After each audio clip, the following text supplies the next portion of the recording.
प्यारे विद्यार्थियों, आप सभी को मेरा नमस्कार। मैं डॉक्टर नेमीचंद कुमावत, सहायक आचार्य हिंदी विषय, राजकीय महाविद्यालय की आपके इस बीए प्रथम वर्ष विषय हिंदी साहित्य के द्वितीय प्रश्न पत्र की आज की इस ऑनलाइन कक्षा में मैं आप सभी का हार्दिक अभिनंदन और स्वागत करता हूँ। प्यारे विद्यार्थियों, महर्षि दयानंद सरस्वती विश्वविद्यालय अजमेर के द्वारा जो इस प्रथम प्रश्न पत्र का पाठ्यक्रम निर्धारित किया गया है, वह पाठ्यक्रम दो भागों में विभक्त हैं, जिसकी चर्चा मैंने पिछली ऑनलाइन कक्षाओं में भी की थी कि ये दो भाग हैं, एक 40 अंकों का भाग और एक 60 अंकों का भाग। 40 अंकों का जो भाग है वो भाषा विज्ञान से संबंधित है, हिंदी भाषा का उद्भव और विकास, जिसमें प्राचीन आर्य भाषाएं, मध्यकालीन आर्य भाषाएं, आधुनिक आर्य भाषाएं, हिंदी की प्रमुख 18 उपबोलियाँ, हिंदी का वर्गीकरण, राजस्थानी भाषा का उद्भव विकास, उनकी प्रमुख बोलियाँ, भाषा वैज्ञानिक परिचय, ब्रज भाषा, अवधी भाषा, इनका उद्भव विकास, बोलियाँ और भाषा वैज्ञानिक परिचय, यानी ये पूरा का जो पाठ्यक्रम है ये 40 अंकों का, और मुख्य परीक्षा में 20-20 अंकों के इस पाठ्यक्रम से 2 प्रश्न आने हैं। तो 40 अंकों का ये भाषा विज्ञान का पाठ्यक्रम हमने पिछले ऑनलाइन कक्षाओं में पढ़ लिया है। मैंने प्रत्येक भाषा के ऊपर जो प्रश्न बन रहा था मॉडल आंसर के रूप में PDF नोट्स बना के आपके व्हाट्सएप ग्रुप पे भी शेयर किए। साथ ही मैंने सभी पे ऑनलाइन कक्षाएं लेकर के YouTube चैनल पर वीडियोज़ को अपलोड किया, जहाँ से आप अपनी ऑनलाइन पढ़ाई कर रहे हैं।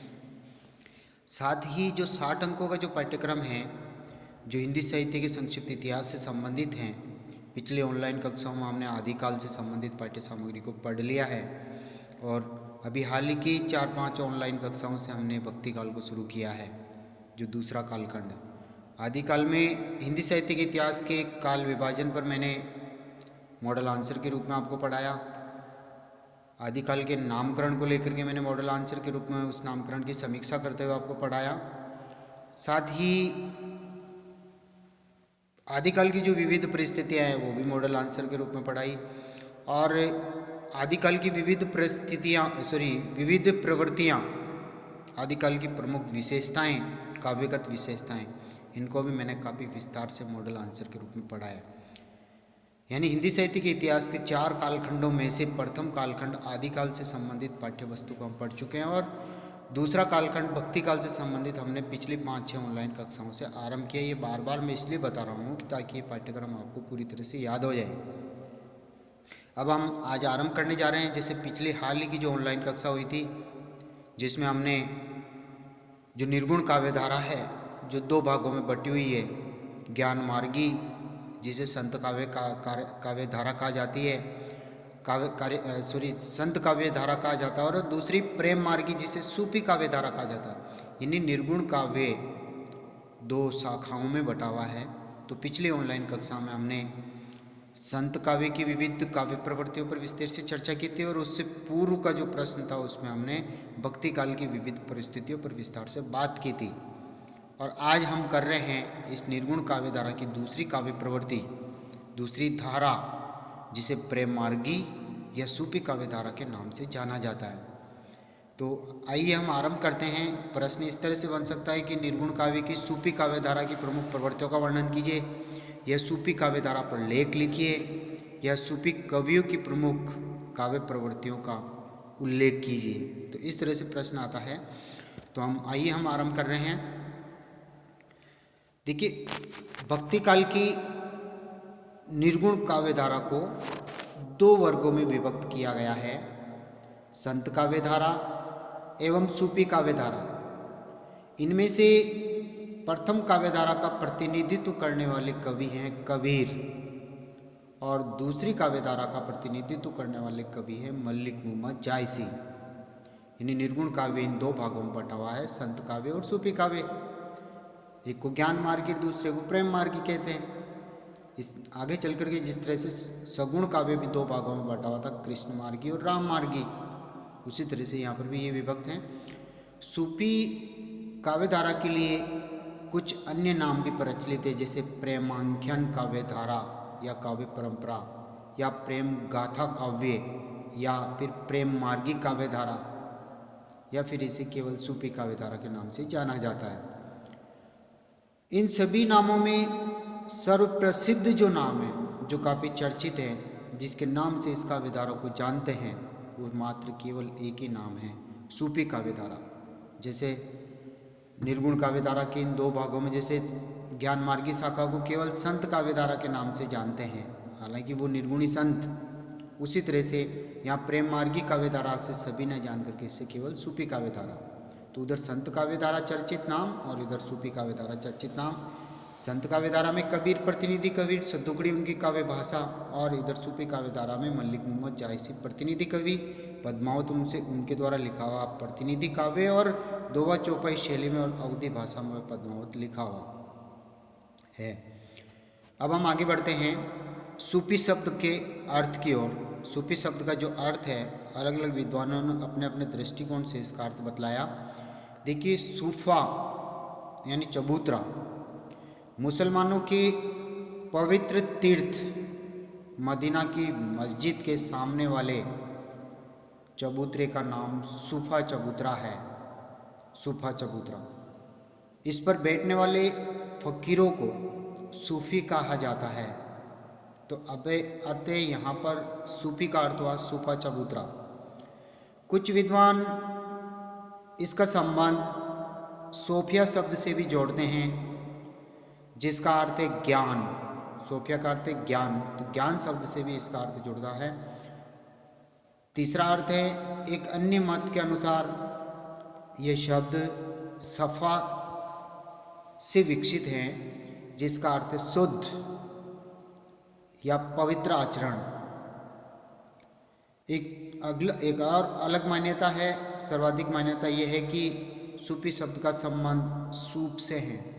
सूफ जिसका अर्थ है ऊन, अर्थात सूफी लोग सफ़ेद ऊन से बने हुए चोगे पहनते हैं, यानी वस्त्र पहनते हैं, और उनका आचरण पवित्र और शुद्ध होता था। उन लोगों को सूफी कहा जाता है। तो ये जो चौथा अर्थ है, यही प्राय सर्वाधिक प्रचलित अर्थ हैं। और वैसे सोफिया इसका ज्ञान भी अर्थ दिया, सफ़ा यानी एक तरह से शुद्ध और पवित्र आचरण भी इससे लिया गया है। और मतलब एक तरह से चबूतरे को लिए भी सूफा चबूतरा, मदीना की मस्जिद के सामने जो बना हुआ चबूतरा, उसको सूफा चबूतरा भी कहते हैं। सूफी लोगों को बैठने का स्थान, संत लोग, एक तरह से सूफी काव्य धारा में ये संत लोग ही हैं। जिस तरह से हिंदी में ज्ञान मार्गी कवियों में संत कवि हैं, उसी तरह से प्रेम मार्गी काव्य धारा में भी ये सूफी संत हैं। अब हम आगे बढ़ते हैं कि प्रमुख कवि एवं रचनाएं। सूफी कवि एवं रचनाएं। सूफी काव्य की सर्वप्रथम रचना है मुल्ला दाऊद द्वारा रचित चंदायन, 1379 ईस्वी में इसका प्रकाशन होता है। 1379, 79। दूसरी प्रमुख रचना है कुतुबन द्वारा रचित मृगावती, जिसका प्रकाशन 1503 ईस्वी में होता है। सूफी प्रेमाख्यानक परंपरा की जो सर्वप्रमुख रचना मानी जाती है, वो मलिक मोहम्मद जायसी के द्वारा रचित पद्मावत को माना जाता है, जिसका प्रकाशन 1540 ईस्वी में होता है। इनके दो ग्रंथ और भी हैं जायसी जी के, अखरावट और आखिरी कलाम भी। आखिरी कलाम और अखरावट, ये दो काव्य ग्रंथ और हैं पद्मावत के अलावा। मंजन कवि ने मधुमालती की रचना की थी। ये सभी प्रबंध काव्य हैं, चाहे मृगावती है, चाहे चंदायन है, चाहे पद्मावत है, चाहे मधुमालती है, या चित्रावली है, या ज्ञानदीप है, हंस जवाहिर है। यानी इस प्रेमाख्यान काव्य परंपरा में जिन सूफी कवियों ने जो काव्य लिखे हैं, वो सभी प्राय प्रबंध काव्य हैं।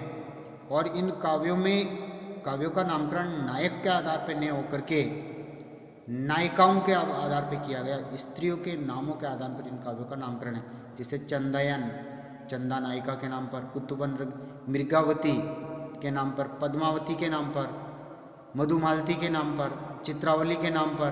तो इस तरह से ये काव्यों के नामकरण इन्होंने किए हैं। मंजनकृत मधुमालती 1545 ईस्वी में उसका महत्वपूर्ण स्थान है सूफी काव्य धारा में। इसके अतिरिक्त उस्मान कवि के द्वारा लिखित चित्रावली 1613 ईस्वी में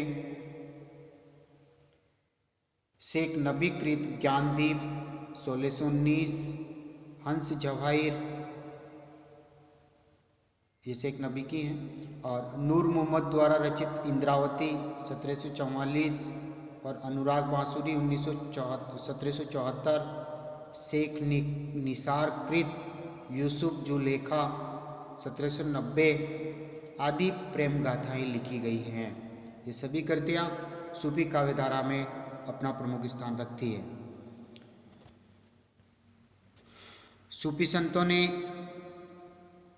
सांस्कृतिक एकता स्थापित करने में बहुत बड़ी भूमिका निभाई है। सूफी लोग ईश्वर को अपना प्रेम पात्र मानते हैं। इनकी धारणा है कि आत्मा और परमात्मा के मिलन में शैतान एक बाधक तत्व बनता है और सच्चा गुरु ही परमात्मा से मिलन करा सकता है। जिस तरह से संत कवियों ने गुरु को सर्वप्रथम प्राथमिकता दी थी, उसी तरह से यहाँ संत इन सूफी कवियों ने भी गुरु को सर्वप्रथम प्राथमिकता दी कि क्योंकि गुरु के द्वारा ही परमात्मा के दर्शन हो सकते हैं और शैतान जो बाधक तंतु बनता है उनका निवारण होता है। सूफी कवियों ने हिंदू घरों की, यानी हिंदू समाज के जो घर हैं, राजपूताने आदि के जो घर, हिंदू घरों की प्रेम कहानियों को ही अपना विषय बनाया है।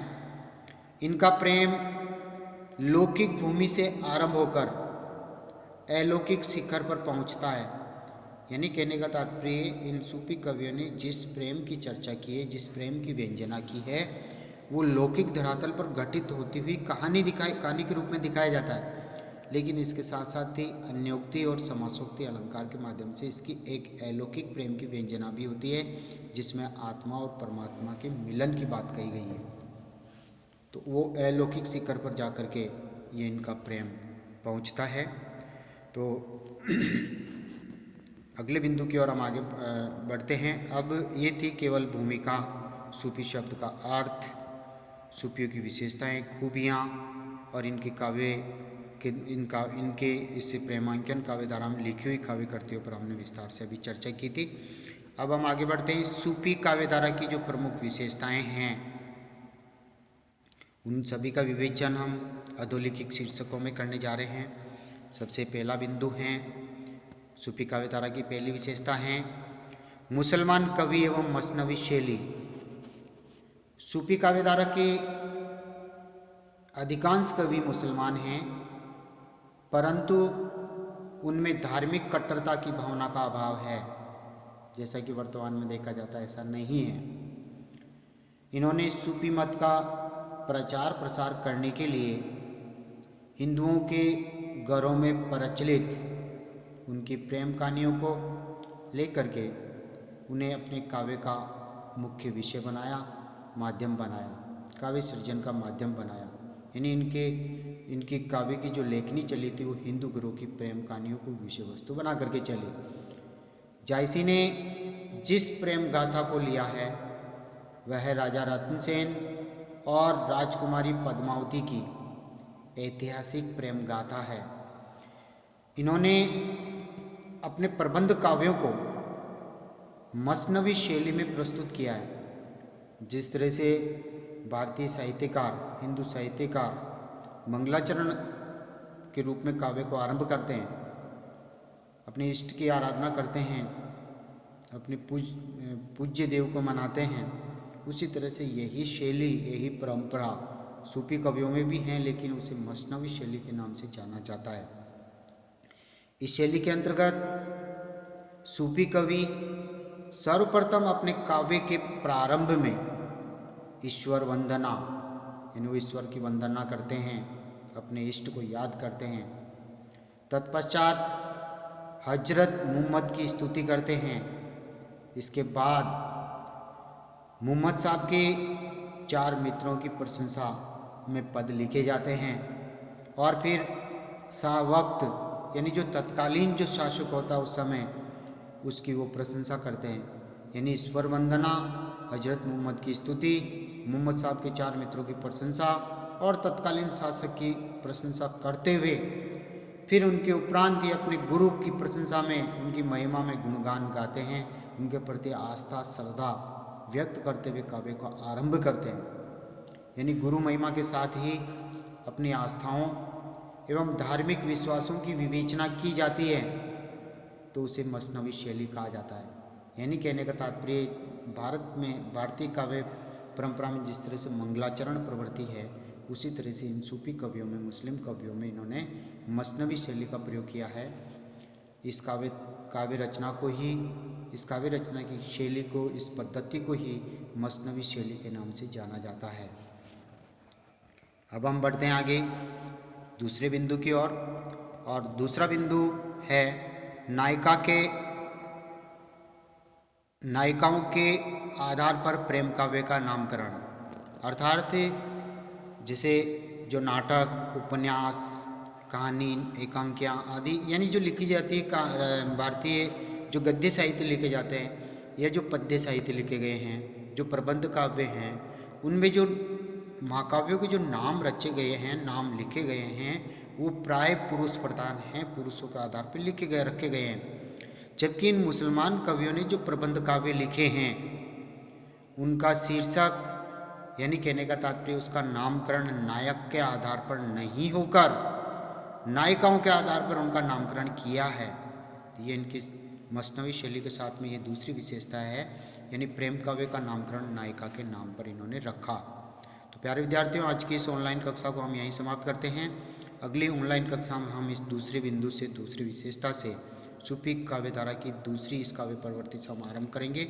जो विद्यार्थी पहली बार कॉलेज के इस यूट्यूब चैनल को वो ओपन करके अपनी पढ़ाई कर रहा है, तो उनसे आग्रह है कि वे इन वीडियोज़ को लाइक करें और कॉलेज के इस यूट्यूब चैनल को सब्सक्राइब करें, क्योंकि जब तक आप सब्सक्राइब नहीं करेंगे तब तक आपकी महाविद्यालय में ऑनलाइन उपस्थिति सुनिश्चित नहीं हो सकेगी। प्यारे विद्यार्थियों, आप सभी को बहुत बहुत धन्यवाद। जय हिंद, जय भारत,